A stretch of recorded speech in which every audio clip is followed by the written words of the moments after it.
அன்னைக்கு லஞ்சுக்கு சம்மர் சீசனுக்கு சாப்பிட்ற மாதிரி ஃபுட்டு தான் ரெடி பண்ணியிருந்தேன்.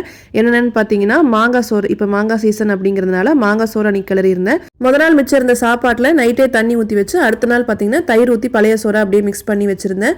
இது வந்து பார்த்தீங்கன்னா தாளிச்ச தயிர் சாதம் மாதுளப்பழம்லாம் போட்டு ரெடி பண்ணி ஃப்ரிட்ஜுக்குள்ளே வச்சுருந்தேன். அதுக்கப்புறம் சாப்பிட்றதுக்கு முன்னாடி எடுத்து வச்சு சாப்பிட்டுக்கலான்ட்டு எடுத்து வச்சுட்டேன். அப்புறம் முட்டை தொக்கு அதேமாரி ரெடி பண்ணியிருந்தேன். லஞ்செல்லாம் சாப்பிட்டு முடிச்சுட்டு இந்த பாப்சிக்கல் லாஸ்ட் இயர் பண்ணது. ஸோ அதனால் இன்றைக்கி பண்ணலாம் அப்படிங்கிறதுக்காக நான் அந்த வேலையெல்லாம் ஸ்டார்ட் பண்ண ஆரம்பிச்சிட்டேன்.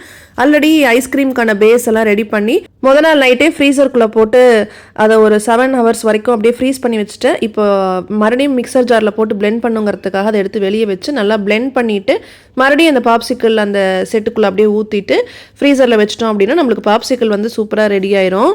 இப்போ நான் பண்ண மாதிரி மிக்சர் ஜாரில் பிளெண்ட் பண்ணி பெரிய கண்டெய்னரில் ஊற்றி நம்ம ஃப்ரீஸ் பண்ணி வச்சோம்னா ஐஸ்கிரீமாக சாப்பிட்லாம். இப்போ பாப்சிக்கலில் போட்டதுனால அந்த பாப்சிக்கலாக நம்ம எடுத்து சாப்பிட்லாம். நான் ரெடி பண்ணது அன்றைக்கி வெனிலா ஃப்ளேவர் பாப்சிக்கல் அதுதான் பண்ணியிருந்தேன். ஸோ இந்த பாப்சிக்கல் ஒன்ஸ் செட் ஆகிடுச்சு அப்படின்னா நம்ம லைட்டாக தண்ணியில் ஒரு தடவை காமிச்சிட்டு அதுக்கப்புறம் நம்ம எடுத்தோம் அப்படின்னா ஈஸியாக வந்துடும். ஸோ டேஸ்ட் வைஸ் பார்த்திங்கன்னா அந்த மில்க் ஃப்ளேவர் நம்ம அந்த பால் ஐஸ்லாம் சாப்பிடுவோம் பார்த்திங்களா, கிட்டத்தட்ட அந்த டேஸ்ட்டில் தான் வந்துச்சு. சூப்பராக இருந்தது.